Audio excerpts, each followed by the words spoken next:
Hi, Robin with Oxy-Dry. And today is going to be a warm one. I think we're going up to 38 today.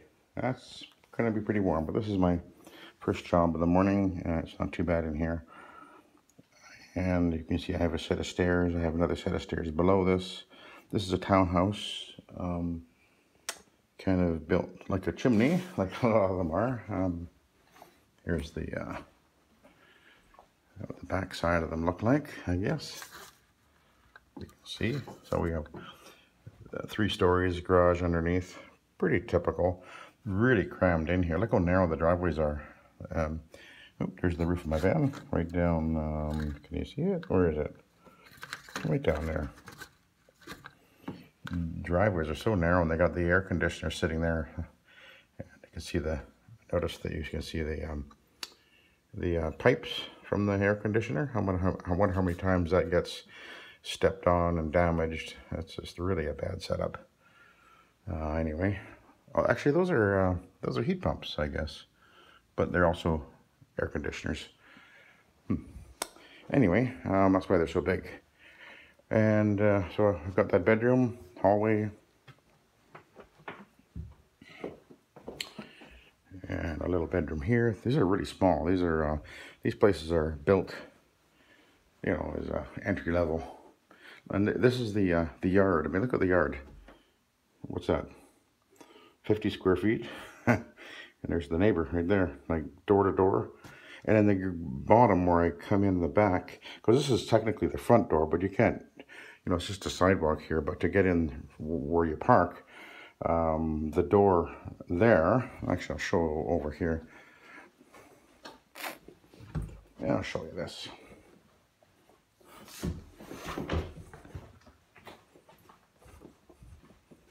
Yeah, there you go. The door beside that car, that door there, actually goes straight into the garage, and then you walk through the garage to the back side, and then there's a door that goes up and into the house. So, but this is the way that most people would, when you come to the, you know, to this place, they could come in and park in the driveway and knock on the door or the doorbell there, I guess. But then the person has to come all the way downstairs through the door into the garage, across the garage, and to this door to let you in. Anyway, they really just jam these things in with very little space to spare. Now this is a polyester carpet. Obviously I pre-vacuumed it. It did need a vacuuming. It wasn't that bad really, except for the steps. Although they didn't look that bad, I started vacuuming and using my Shark, which is a great little tool. Got halfway down the steps and it was full, so I emptied it. I did the next half of the steps and it was full, so I emptied it. And I did the edges. I got about halfway down the edges and it was full, and I emptied it. And I did the rest of the edges and it was full, and I emptied it. And I did the next set of stairs and exactly the same thing. It was just so much cat hair. Although it wasn't all that obvious. But anyway, such is the life. Oh, and I'm gonna back up here. So again, I just mentioned this is a polyester.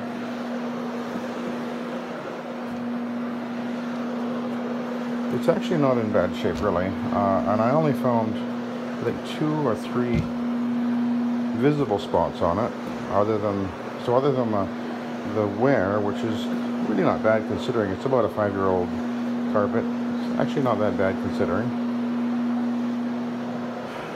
So, but I'm pre-scrubbing and applying the solution with the Oxy-Dry fiber pad. Nanomax 2 ounces per gallon. And of course, as I apply the solution this way, this actually, and then I'll follow with an Iron Man pad. This gives me more than adequate dwell time between the application step and the extraction step of the Iron Man pad. So there's plenty of dwell time, and at the same time I'm scrubbing the cleaning solution into the carpet to give maximum cleaning performance. And basically the way to do this, for those of you who are maybe wanting to do this method of cleaning, which we call, I came up with the acronym a number of years ago, SET, Soil Extraction Transfer Technology, and so rather than just to call it VLM or bonnet cleaning, I call it SET, Soil Extraction Transfer Technology, and I encourage anyone who's using this method, whether it be an OP system, machine, or a rotary, to call your, to call the system you're cleaning with SET, S-E-T-T, because it's a better and easier way to market it as a separate system, as opposed to what we once were calling bonnet cleaning, which has a more of a negative connotation to it, I think, and probably deserved because of the way that it was being done in years past. But we've learned better ways. We have better products to clean with. We have better pads. We have better technique. So let's call it SET. And anybody who wants to use the logo that I use, which I created, as long as you're an independent operator, not a franchise or working for a franchise, you're welcome to have a copy of a PDF of the SET logo, but you have to email me at oxydry@shaw.ca, oxy-dry@shaw.ca. Tell me who you are and your business name, etc. And if you're a legit business, I'll send you off a PDF file that you can use for marketing of the SET logo, and let's change the thinking out there a little bit. There's a number of guys have already taken me up on that, and it's just a more descriptive and if we all get how do I say this, on the same page, it just will look better, and in the long run be a better thing for everybody. So anyway, just there you go.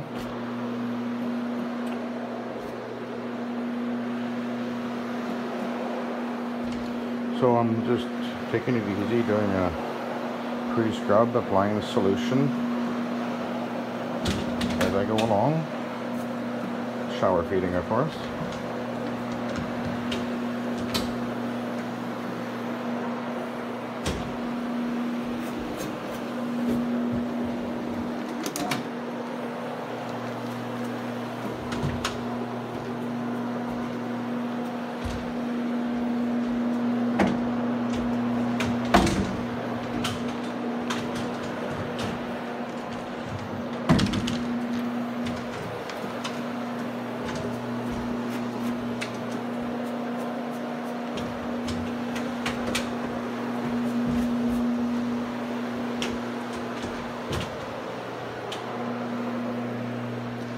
There, that wasn't so hard. I see something in the carpet right here. What do we got here? Let's see. Oh, okay. It's actually coming off pretty well. There we go.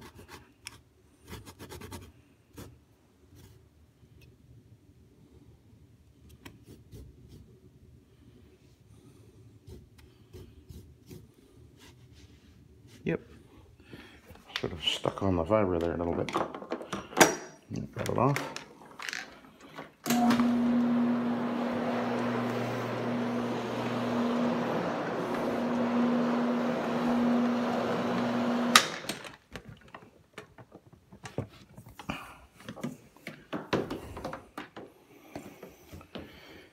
Alrighty.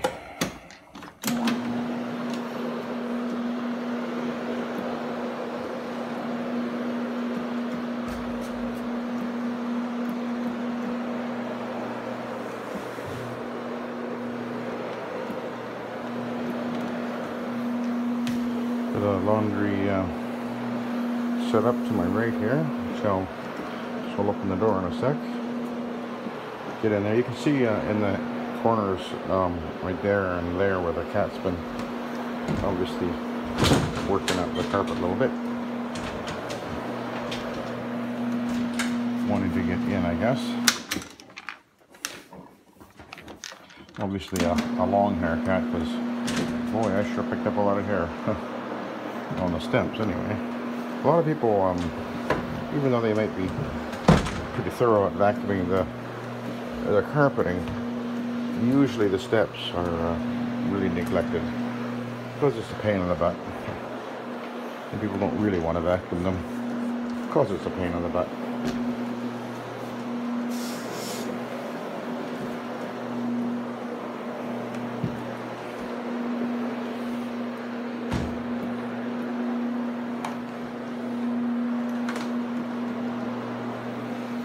This room obviously wasn't used much. There's very little wear in here.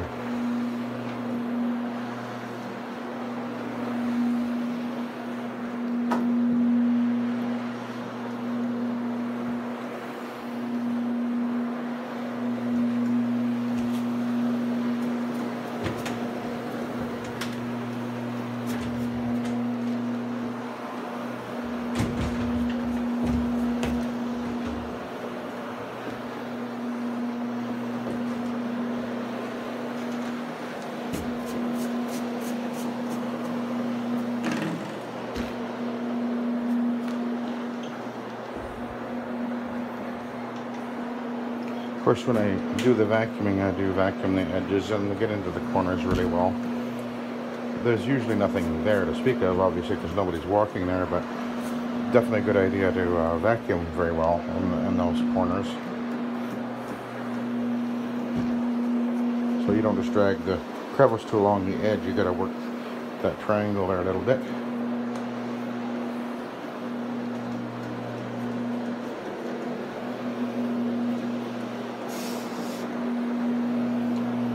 I don't think this room was used much either. I don't think they had any kids in here. That would explain why the carpet's actually in pretty good shape.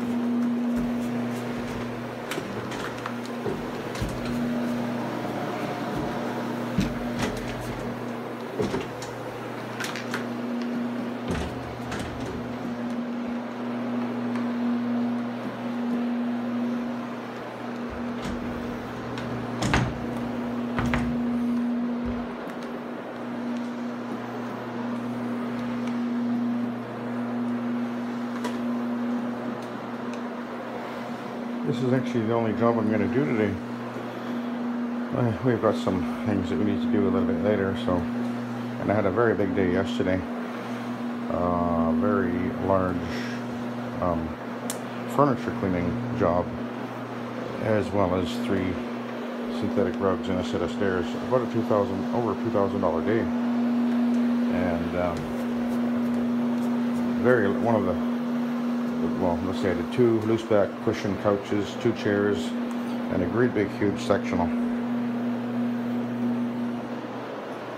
And yeah, the stairs, and 3 synthetic rugs. Took me about 4 or 5 hours. But I used my E600 with the Total Solution Control cleaning head that I talked about in my last video about mattresses. There'll be more videos on that coming up soon. And it cleaned really well.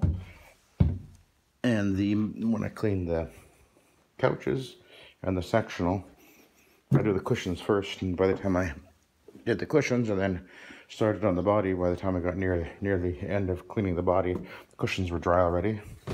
So dry within about an hour or less, which is typical with this new these new low moisture tools, and this particular one I'm using works very well. Okay, well, let's do the Iron Man. So I've done the edges with the Iron Man already, so I don't really have to get up to the edges again. I will be post vacuuming this carpet, and I will almost certainly get more cat hair out of it. Although I'm not seeing anything pulling up and out now with either pad. Although I bet that fiber pad is probably got quite a lot of fur on it. The fiber pads actually work really well at pulling out animal hair, etc. So not that much really, but you can see on the outer edge here there's quite a bit of cat hair. I've seen it in many cases a lot worse than that, but I did a very thorough vacuuming with the Hoover Hush Tone, and I had a brand new bag in it.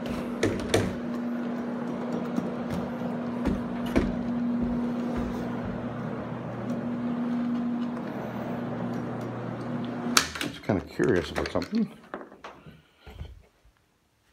The carpet is just slightly damp from the fiber pad that I used just a few minutes ago. So it's drying very rapidly, which I expected because of the air is pretty dry here. We're in the summer. The heat is on. The air is pretty dry.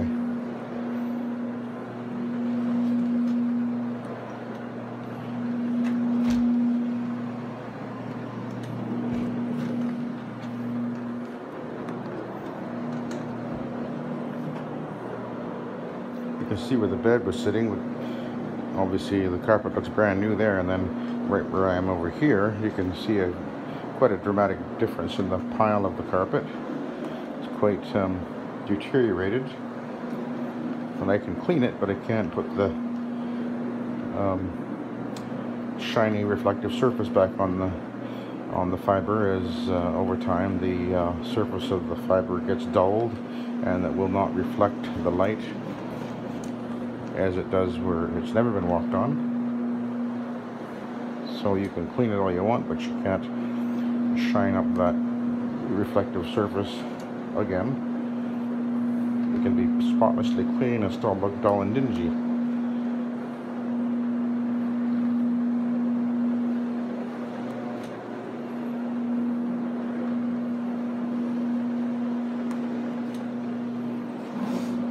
And I've done videos in the past where I've shown how that actually works using a piece of acrylic.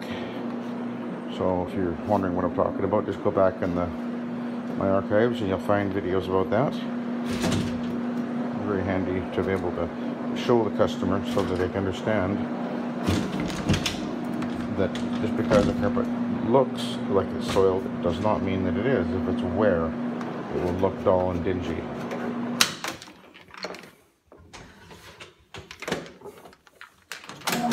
And this is a polyester, and they typically wear faster than a nylon or an olefin. Not a good wearing fiber at all.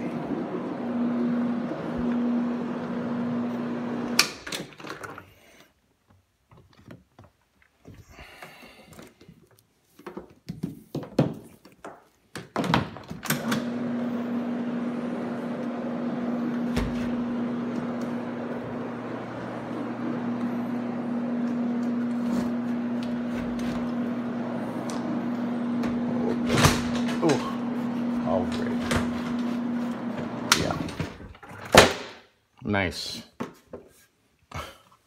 See, that's what happens when these things get loose. So I'm gonna have to fix that. No problem. That's not the first time that's happened.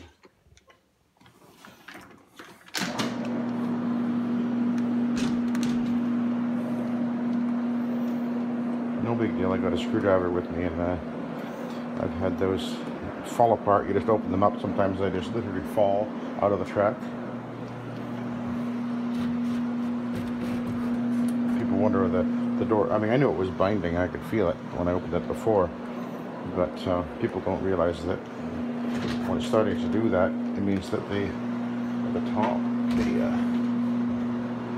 the hinge in the corner up there, there's a screw up there, and it needs to be positioned just right and then tightened up so everything lines up. And if it gets loose, which it will over time, you just need to tighten it up. Or one day you'll go to open it up and the door will fall out, like it just did for me.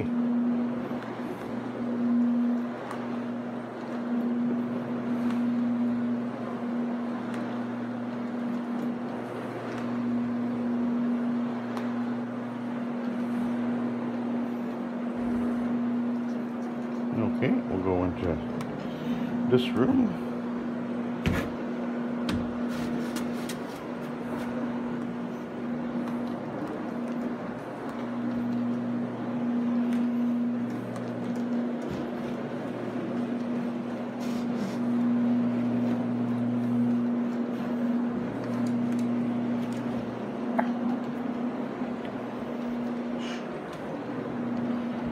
Okay, nearly done. Then I'll have to do the 2 flights of stairs and then post groom everything, and then I'll be done.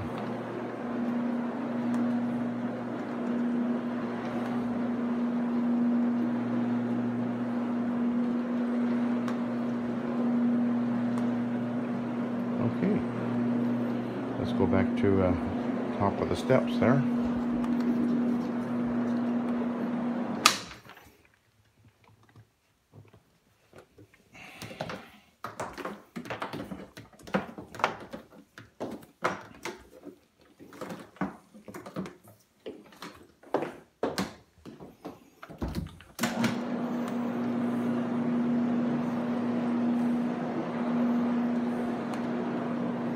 So we'll stop there, and I'll just show you what's happening here. Often these things will pop out, and they're not hard to get back in place. But up at the top, there's this. This is where the top of the door, that pin goes in. It's spring-loaded as well. Can you see that? But this adjusts. There's a screw there, and it'll move left and right, and that's for lining up the door. But as it gets loose over time, then you go to open the door, and all of a sudden the thing just slides out of place, which it has done before. I can see over here it's all scuffed up there, so that's obviously not the first time that's happened. And let's see if I can get this here. Hang on a minute. Sec. So I can show you guys. Okay, there we go. So that sits up on the top, and this is where the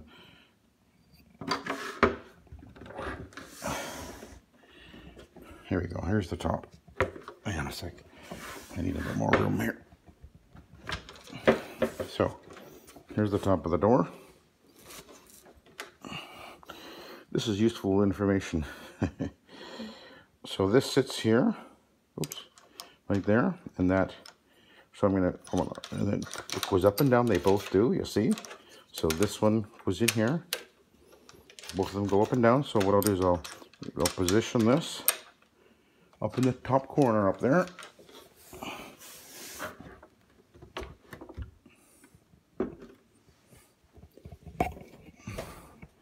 But you can see,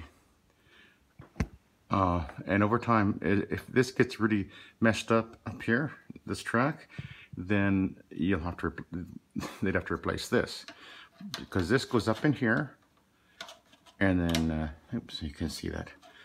There we go. So I got to back it off so that it can slip underneath here, and then it gets tightened up into position. And then to adjust the door, you loosen it a bit, move it back and forth. And then when it's lined up good and straight, then you tighten it in place, and then the door will, you put the door into position, you put it into the bottom. See that thing? That's a sort of a, you can move it back and forth in there. It's got little teethies in there, but you can reposition it by pushing up the pin on the bottom and move it back and forth as you need. And then you put this thing in place, or you have that in place.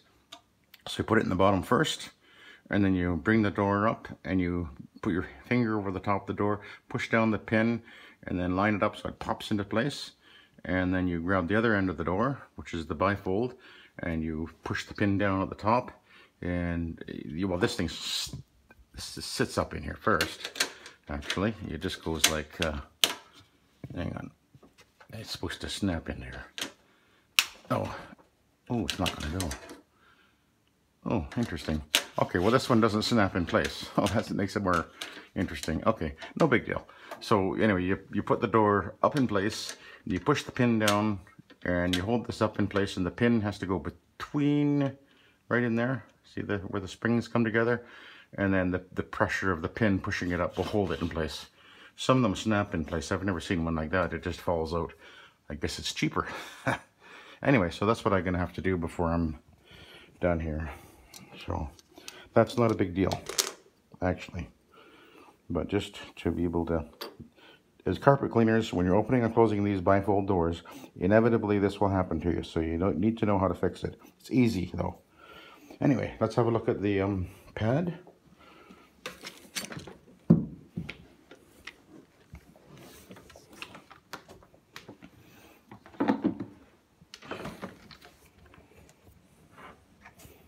It's actually not that bad. Could have been a lot worse. So that's it. I'm done with this. I'm going to do the steps and then do my grooming, fix the door, and be on my way. Okay. Thank you for watching. Have a good day.